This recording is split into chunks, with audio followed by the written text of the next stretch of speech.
Hello, welcome to Scryers Emporium. This is Charlotte. I'm Ben. And today we are going to be doing a little countdown of what we enjoyed the most in 2021.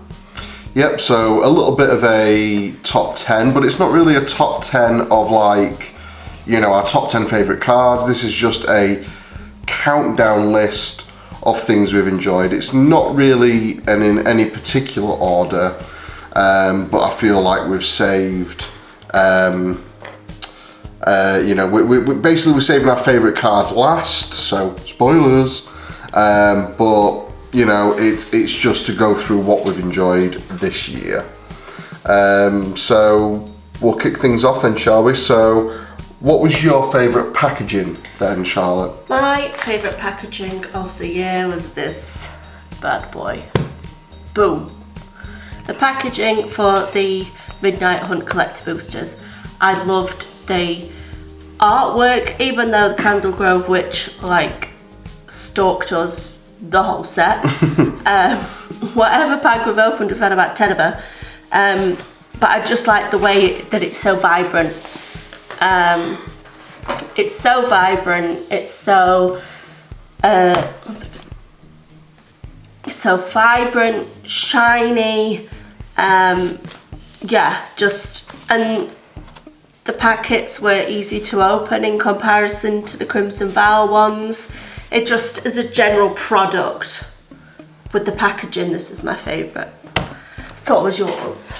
My favourite packaging is probably quite specific, so it's not just bundles, but the Midnight Hunt bundle, mainly because of this. So kind of do a bit of a, you know, slide in shot there of the inside of the bundle. So it's as you can see, it's one of the masks of the cultists that are residing in Innistrad. You know, these are the people that fight off against the werewolves and the vampires. These are just the humans that are living there. So I thought it was very appropriate for the time of year, with it being the autumn. Felt very Yuletidey, also very Wicker Man. So quite a fun little gag. Very Halloweeny. Yes, because I think it did come out before Halloween, didn't it? Yeah. So it was kind of perfect, and I like it. They should do more of this basically on the other side of the bundles. I mean, I know we've had some amazing artwork, like on the Crimson Vow you had the Olivia artwork, but this, I don't know, it's fun. Like, imagine if they did this, but then there was like counters, for example, like things you could cut out, like +1/+1 counters, or like blood tokens, for example. I mean, I know they want to make money on the cards and things like that, but imagine if they did more with the packaging, because I feel like even though the artwork's cool, people might only take 1 minute to look at it and then they discard it. Unlike us, but we appreciate artwork. Yeah. So that was my favourite packaging. So next then, we've got our favourite product type. So it's very particular, this one. So what was yours, Charlotte? So mine was bundles. And this year, obviously completely new to the game, I got a Strixhaven bundle, I got a Midnight Hunt bundle, or a couple of them, and I've got a Crimson Vow, a couple of Crimson Vow bundles. And to me, yes, the price is quite high. If you wait long enough, it goes down enough. If you get the right deal, it goes down enough. And there's some pretty good pulls you can get in there. You know, it's all set booster packs. You get your spin down dice, which is cool. If you've missed the pre-release kits, you don't get a spin down. So you get your spin down and you get your lands. And it's like a nice little collection, and then obviously depending on what pack you get your special cards. So Triskaidekaphile in Midnight Hunt, there was the Mage card, Archmage, in the Strixhaven, and then in Crimson Vow it was a foil, well, I think they're all foils, but it was a Sigarda's Summons in the Crimson Vow ones. So you get a nice variety, and as a beginner, for me, I always come from a beginner's point of view whenever we're opening stuff. Just from a beginner's point of view, bundles and the Planeswalker decks are great ways to, you know, if you're wanting to build up your collection, you get a bundle. If you're wanting to learn Planeswalker decks, they're just brilliant products for me. Yep, that's good. So my favourite product type is specifically set boosters themselves. So obviously Charlotte has had is new to Magic, and obviously what is out now is new, but also nothing to compare to. But in the past, seeing the way that products have evolved, you know, I remember back in the day when you had those big 75 card packs of cards that were all random round about the time spiral block. But coming to this past few years, I know they've been out now for a couple of years, but of this year, it's probably my favourite type of packaging because of what comes in it. There's more chance of rares, the art cards, and how they can all have a specific theme in every booster. But one thing I really do enjoy is the mini games that come in the boosters. Now, we've not really done anything with them ourselves. We've not done these, but they're a little thing to, you know, in the future I think we will be playing with these. I like the idea of them. I do try and collect them. I do want to get as many of these as I can, just to do something with, because I think it's a fun idea, especially when it's like, you know, you and a friend buy a booster pack each, and it's like a fun way to do something. So that being an added bonus into set boosters is quite a good thing. Your favourite product type? Yeah. So next we've got our favourite artwork. Do you want to go first? Yeah, so my favourite artwork, I'm kind of going to cheat here a little bit, but I'm actually going to say it's all of the lands from Midnight Hunt and Crimson Vow. So I found one of my art cards there just to show it off. But Midnight Hunt especially, I don't know why Crimson Vow was slightly different. Like, I still rate it high, but Crimson Vow just looks, you can tell the sets apart with the artwork, let's put it that way. Yeah. But Midnight Hunt reminds me a lot of the classic Universal monster films, so the Wolfman, Frankenstein, Dracula, Invisible Man, things like that. Yeah. Just with the way that it is, the black and white, you know, especially this one anyway, with the water crashing on the cliffs and things like that, and it's, you know, the lone figure just there with a torch. Well, in a lot of them, there's a lone figure. And depending on which set it is and which card it is, they're in a different position. They're either not there. So in one, there's two islands. It's there in one and it's not in the other. I mean, you know that my favourite land from all of these sets is the swamp, with the dilapidated house in it. Yeah. It's just amazing. I did feel let down by the Crimson Vow ones though, in comparison. Yeah, they felt different, didn't they? Yeah, they did. Which is why my lands, that land would have been my favourite, but I feel like as a general rule, you kind of have to pick lands for me. Yeah, I mean, just for the artwork anyway alone, I think they just did nail it though with these. And the fact that they didn't make them that hard to get, they were available in every booster. Set booster and draft booster as well. So it was good and it was easy to build a collection up of them fast.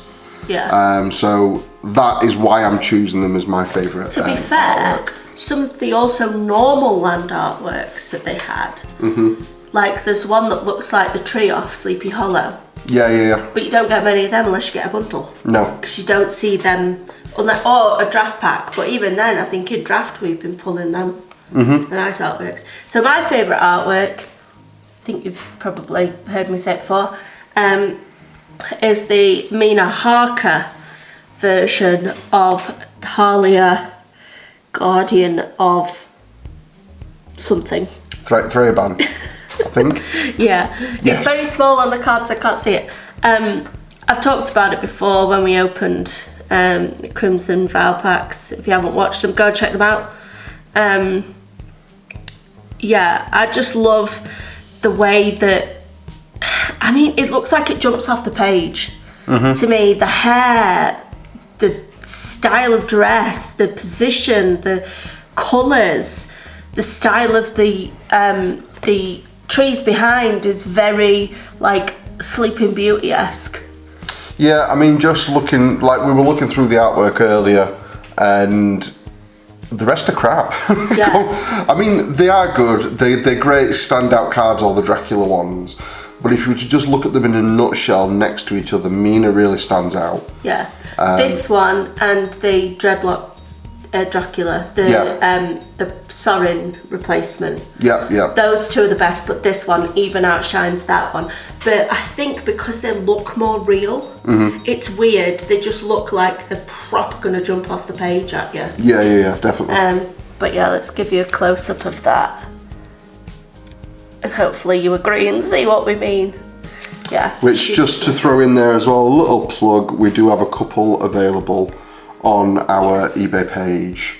So check it out, links in the description, guys. On to the next one then. So our favourite creature type for this one.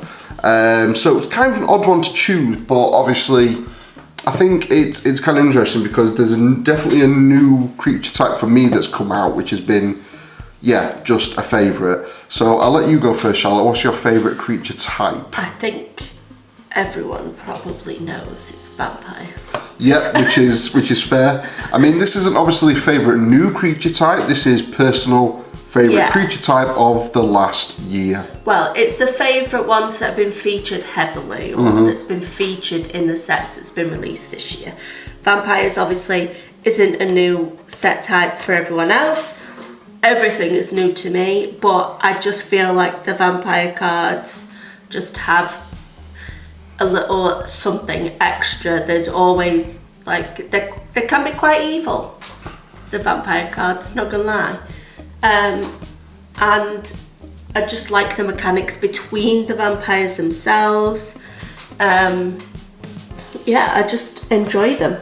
I mean, I was a Twilight fan when I was younger anyway, so I think I was always gonna like the vampire cards. What's yours? So my favourite creature type is probably from the D&D set. It's got to be Beholders. So I've chosen Xanathar there just to show it off because he is the guild kingpin after all. Mainly because for me Beholders have always been like, especially with the crossover into Magic, it was good to see the crossover and have the mechanics from D&D come into Magic. And seeing Beholders have always been my favourite D&D creature type. Like before I even thought of D&D crossing over with Magic, I've always loved Beholders. I've got a couple of figures that I've painted up of Beholders, and I just like the idea of them, that they're just this unique creature. Like, they're not demons, but they kind of are, and they're just very unique to just creatures in general, and a great addition to Magic. I wish they would do more, to be honest, with that. Nothing else to really say about Beholders. So, number 5, this is going to be our favourite new commander. So I'll kick this off. Favourite new commander has to be Volo. But just because, well, not really just because, we've got an upcoming video of a commander game that we played, and my brother was piloting my Volo commander deck, and it's the New Year special coming out on Friday. Yeah, even though it was a bit slow to get started in that game, I think it's great. It's so fun, very, is it flavourful? I don't know, it's odd because, but it's Volo, he exaggerates the stories, and, instead of him, you know, meeting one goblin down the road. It's, oh, I met 5 goblins down the road. You know, but that kind of mimics exactly how the gameplay works. That's what I was getting copies, to. Exactly. You know, he brings out the copies. He's always exaggerating the stories, but he might exaggerate, but he's very spot on. Hence, he's Volo Guide to Monsters. Thumbs up if you think I should have a Godzilla in the Volo deck, because I think that will be funny. Volo Guide to Monsters, I'm going to tell you about Godzilla. So what was your favourite commander? Mine, you probably know this, and in the New Year special I played this deck, is my Edgar Charmed Groom vampire deck. Again, just like the way that it connects with the other vampires, gives them +1/+1, and yeah, it just like everything stacks on top of each other. He's relatively quick to come out because he's only 2 and a white and a black, and he just keeps recycling himself. So once he's out, unless someone banishes him, you just keep switching him over from his coffin, which also pumps out more vampires and helps you with other things, and then you turn him over again, and then you just keep going and keep going. So you just it's like spinning round, bless him. It's like Kylie Minogue spinning around. I just think as a commander he works so well, although I have souped the deck up, so it's changed slightly from the New Year special, so we'll have to do a 1v1 with the souped up deck soon. But yeah, that is my favourite commander of this year. Nice. So next on the list then, we've got our favourite deck that we've liked playing or seen being played. So what was your favourite deck? My favourite deck for me is my Edgar deck that I created. I took some ideas from the Game Nights video where they've had where they played Edgar, one played Olivia. There's some cards that I've thrown in there that help me play. It uses a lot of blood tokens, a lot of different instants, loads of stuff. I love using the bride and groom equipment, and there's those two. It's so much fun. I do like the pre-built decks that we bought. Obviously, you guys know that because I've filmed them a lot on the channel, but I've used them to learn what you need to put in, to learn what's powerful, what isn't. And I think this deck is starting to really come to fruition what I've learned from the other ones. I like the Kaldheim Foretell deck with the spirits, but I think for me, this is my favourite deck. Not necessarily a pre-build, but it's my deck, so yeah. What was yours? So my favourite deck, again, I'm going to say the same card. It has to be my Volo deck. It was just fun to build. As soon as I saw him, I'm like, I've got to build a deck around that. Just his mechanic about duplicating monsters is really, really good. Especially comboing off with the Prosperous Innkeeper, where every time a creature comes into play, you gain a life. So when you play a creature, you get a copy, so that's 2 life. So it's pretty amazing, and especially when there's some really unique creatures in there. And I think it's kind of fun as well to go with the showcase artwork of the monsters. I prefer this artwork over the showcase Volo, I will say so. So I just think it's a bit nicer to see your commander like that. But the monsters in the deck, I think it's fun to see as the monster manual artwork. So that was my favourite deck. So the next on the list is our favourite new mechanic. So what was your favourite new mechanic, Charlotte? As you could probably tell, there's a running theme with me, blood tokens. Blood tokens, my favourite new mechanic. It's, although you end up drawing a card, discarding a card, you get to draw a card, you can build up ramp, help you that way. Obviously you need to discard cards, and then you're going to have to use cards to bring it out of the graveyard, but I just think it's so much fun, and some of the cards you can use give other people blood tokens which help you, which I just, there's loads of different ways you can use it, and I just think it's a great way to use for ramp and getting the cards out that you want. What was yours? So my favourite new mechanic, again, a bit of a similar theme, a similar thing to what Charlotte's saying. She's got a theme with hers.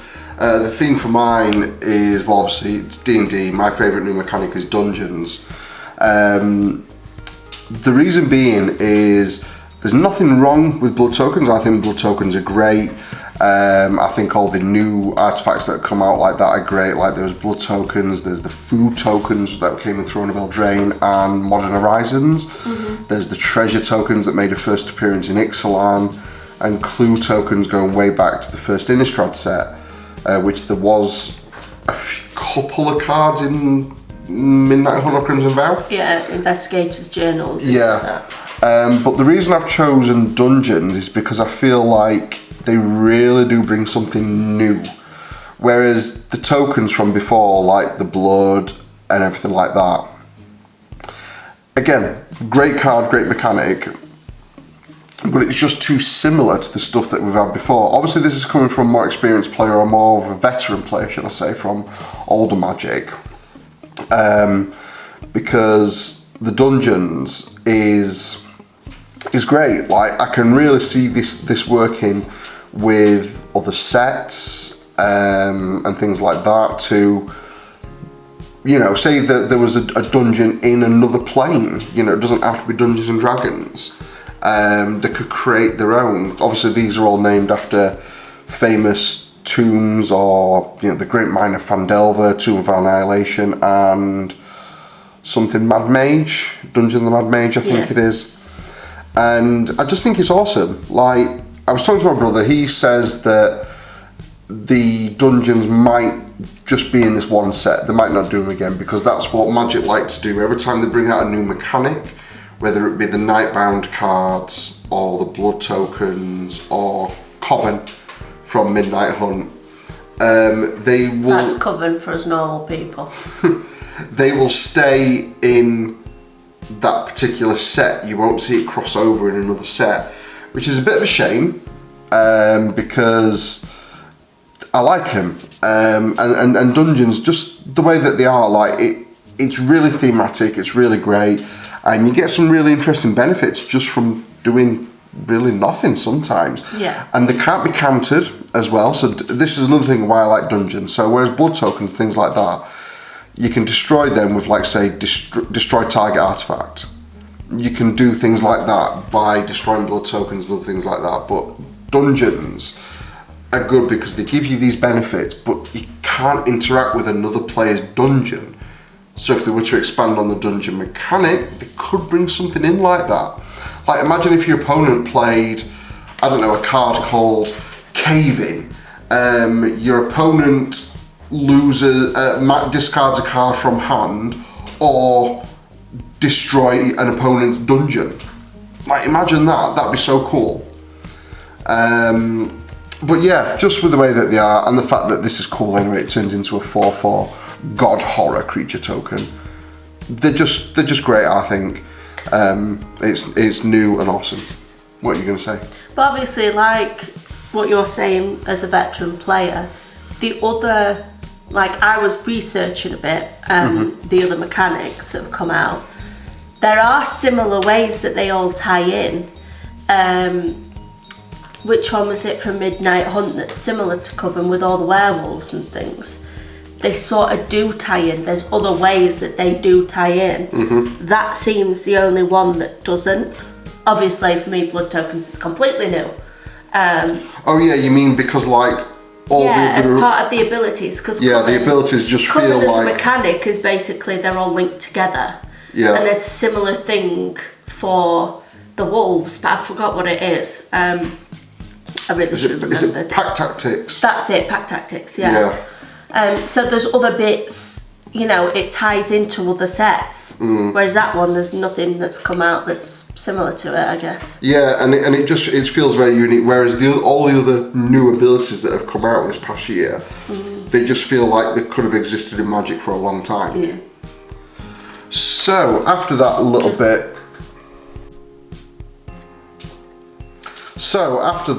bit of a ramble, which was our favourite new mechanic, our favourite set of the year then. So what was yours?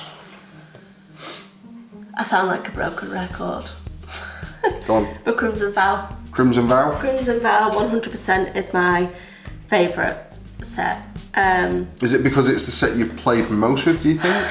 Well, the thing is, I've played a lot with Midnight Hunt stuff. I've played a lot with different commanders from Kaldheim. Yeah. Ikoria we played a lot with. And the starter sets were from Ikoria, I think, that you introduced me to. I played with Ixalan because you've introduced that to me. Obviously, that's an older set. So I have played with a lot of different sets. But this just, I don't know, it seems to respond with me more, I think. And with artwork like that, you can't go wrong. I mean, the different kinds of artworks, they are amazing. Yeah, I mean, every type of artwork, like even the normal artwork is, so I mean, here's an example of, obviously you've got your normal artwork, showcase artwork, but that one's a bit special, I think we all know why. Yeah. That one's a bit special, that one, but then also, I don't know, what would you call this, guest artwork? Because it's like a guest thing, the Dracula Isn't set. it alternate artwork, is that what they call it? Yeah, but I'm just trying to think of something else, whereas, because it's like specialist, it's like a special... So it's all, I can see why, like it's all a thematic artwork. Yeah, it's all a great set. Yeah, I think, like, obviously Ikoria has gone out of standard, but at the time when I started, Ikoria was in standard. I loved the Godzilla cards, I thought they were great. Yeah. And I didn't think that it could be upped. But this, obviously, when we first saw like the release of those Dracula cards, it just sort of like, I was like, okay, this is going to be good. So what is your favourite set? I think I know what's coming. So my favourite set, again, same as Charlotte, feel like a broken record, but it has to be D&D. I've kept my pre-release pack from it there. Lovely little box that I've just kept. But yeah, the reason I like it is because it's the first easily available crossover set. So before we've had Walking Dead, before this as a secret layer. As Charlotte said, there was the Godzilla cards that came in Ikoria. But for a crossover, you know, something that is an IP that is not Magic the Gathering, Dungeons & Dragons, even though they're both owned by Hasbro, so does it count, does it not, blah blah blah. I think it does, because it's a different product altogether. Yeah. So yeah, I think this is like paving the way of the future. I like the idea of I think Magic have coined the phrase universes beyond, when they're talking about these sets that are not Magic the Gathering IP but are going to be Magic cards. So there's going to be a Lord of the Rings set which is upcoming. I can't remember if it's this year or next year, but it's very soon. There's going to be Warhammer, which is going to be interesting. I mean, I wish they would have done the Fantasy Warhammer first before the 40k one, just because it'll fit better. But for a first IP that's not Magic, that is brought into Magic, it just works. It's great. It fits the world perfectly, because Dungeons and Dragons feels like Magic anyway, because in D&D you can travel to, they call it planes in D&D as well as Magic. There's no planeswalkers in D&D per se, but you know, people can, the rules are a bit different in D&D, but you get the point. It's very similar. The world, the magic and the things like that are very similar. There's vampires in both, there's zombies in both, there's elves in both. There's halflings in both, whereas goblins, yeah.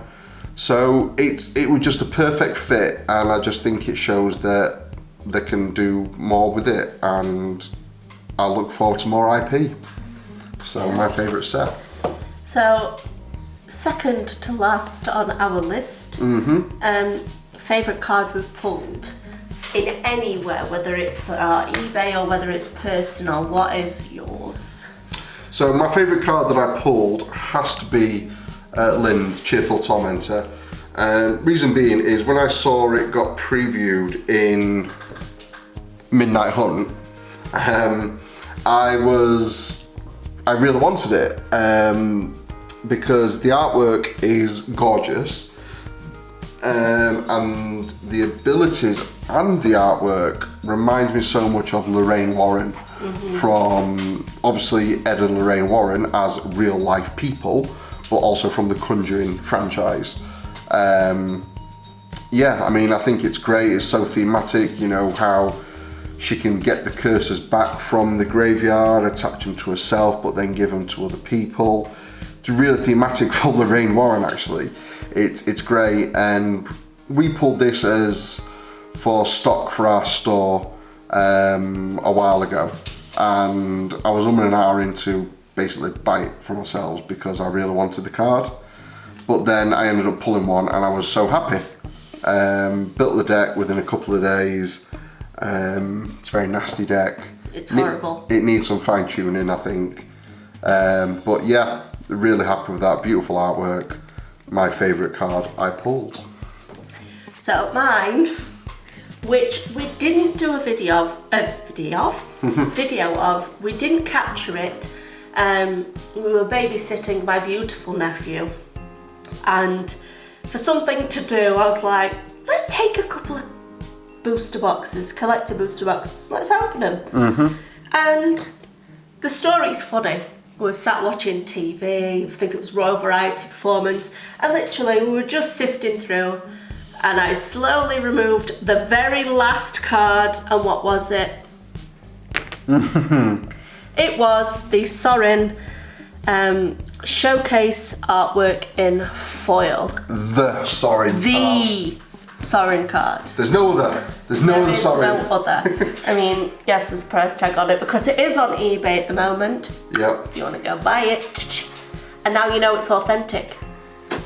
Yeah, I'm just so amazed at how it happened. I literally just pulled up. I think it was an Odric before. I was like, oh god, another Odric. Pulled it to the side. I was like, oh, I just like was lost for words. It was literally the last card in the last pack as well. Yeah, last card. Obviously the card behind it was probably a token, but the last noteworthy card in the last packet. Yeah.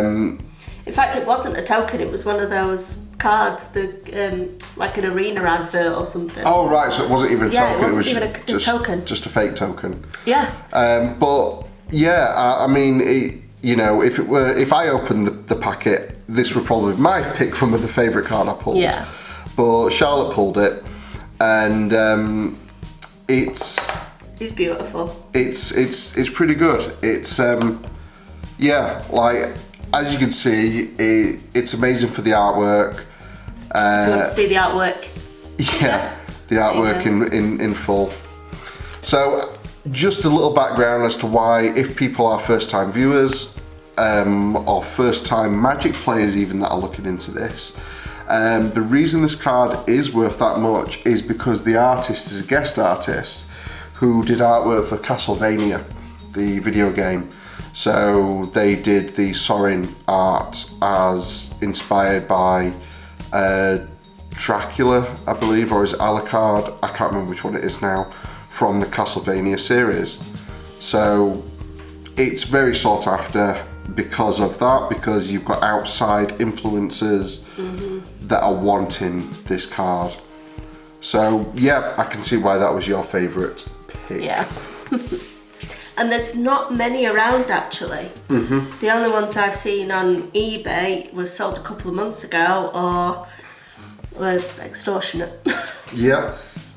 And then finally, I think this is a nice way to finish this for our 10 countdown, whatever you want to call this list, is our favourite card of the year.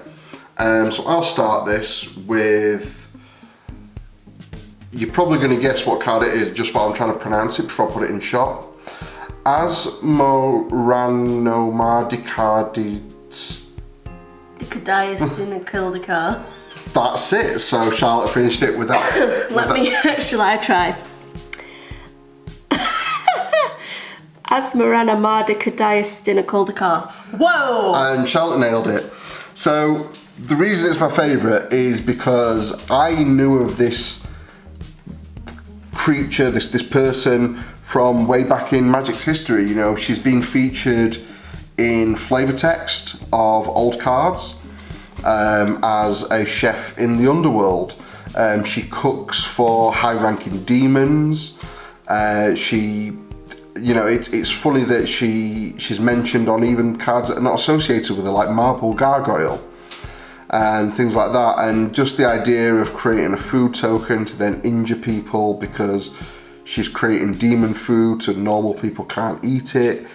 You know, it's really good. The way she comes onto the battlefield is quite funny. The fact that she costs 1 but you need to discard a card. It's great. The theme around it, the background, all the history behind it is just great. I love it. So what is your favourite card of the year? Well, this dates back to the previews of course, Crimson Vow. And you were showing me some cards, and this card came up.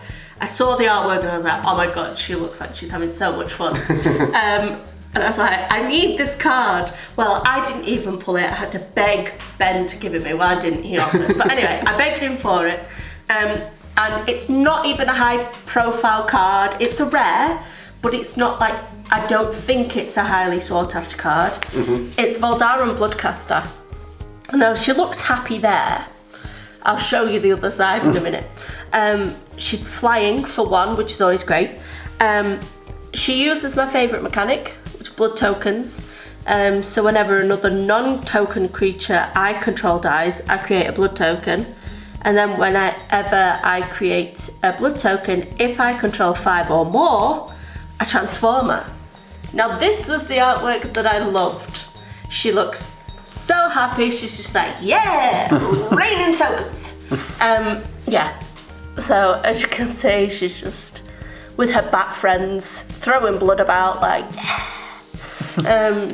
And that side is at the beginning of combat on your turn, up to 1 target blood token you control becomes a 2/2 black bat creature with flying and haste in addition to other types. So, and she becomes a 3/3.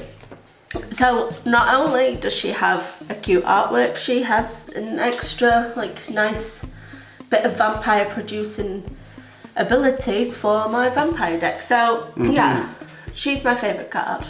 Started off as the artwork and then, you know, turned out to be a relatively decent card as well. Yep, no, that's a great choice. You know, it is, I don't know, it sums up the year nicely, that card. You know, vampires and happiness, I guess. Pretty much. Yeah. So, to finish off, what are you looking forward to this year?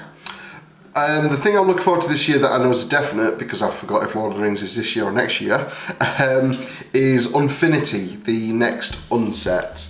I've always been a fan of the unsets. I need to get some sleeves because I've got some, whatever the last unset was called, I've made some decks. Unstable? No, Unstable was the second one, it was an old one. Oh right, okay. Oh, it might be Unstable. Because I think it was Unglued, Unhinged, Unstable, and then there was a box set that they brought out as a one-off. I forgot what that one's called. But now. the actual big set. Yeah, the set. The set was Unstable. I think last year. Well, a couple of years ago now. But Unfinity. Looking forward to that because it's got a really interesting space theme, but also like a theme of like it being a amusement park. So it's like Disney meets Magic meets space is the way that it looks. And I mean like Disney theme park, I don't mean Disney as in princesses and dragons. I mean Disney as in like a theme park. So yeah, because the lands look cool, and they're also making some of the cards legal in standard, so that's going to shake things up. Or maybe modern. I don't know if they're standard legal, but they're definitely modern. So yeah, that's what I'm excited for this year. Well, mine was going to be Lord of the Rings because I'm convinced it's this year. Or at least I convinced myself it's this year. I think you are. I think it is this year. I think it's coming out in the core slot, like D&D did last year. Yeah. I have a feeling it's coming out in the core slot, from what I've remember. But yeah. I don't know. But other than that, obviously Kamigawa's coming out. Yeah. It looks good, but I think I'm more excited for the other set that includes both Crimson Vow and Midnight Hunt. Oh, double feature. Yeah, double feature. I know it's the same artwork, same cards, but it's just like black and white, isn't it? Yeah. So it's a cool set to draft. I think it'll be good to get a box and draft. I think just as from a collector's point of view, having a different breadth of the card themselves, you know, I just think it's a nice thing to have. But yeah, Lord of the Rings set, if it's coming out this year, is a big one for me. Oh yeah, for definite. I mean, we're both big Lord of the Rings fans, but just for Magic products. Yeah, no, I think that's been good. As you've heard already, we've got links in the description to our eBay page, Facebook page, and also Facebook groups we're part of. Yeah, so if you want any of these nice cards, get yourself down there. Yep. So they're in the link on our eBay links, so check them out. Plenty of high rare cards available. We do package them with the utmost safety and comfort for the cards in mind to send them off. We always have premium packaging. We will not send cards in envelopes. Absolutely. We will not send cards between two pieces of cardboard. It is wrapped in a top loader, bubble wrapped, inside a box, inside a plastic bag. Yeah. Your cards will be protected. So absolutely. Check it out. We do update when big things do come onto our eBay page with Facebook. Also, don't forget to like and subscribe to the channel as well, with plenty of gameplay videos and unboxings to come in the future. Yep, and hit that notification bell so you don't miss the next one, because it's going to come around. It's going to happen. So you need to make sure that you see them. And that's it. Bye for now. Bye for now. Happy New Year.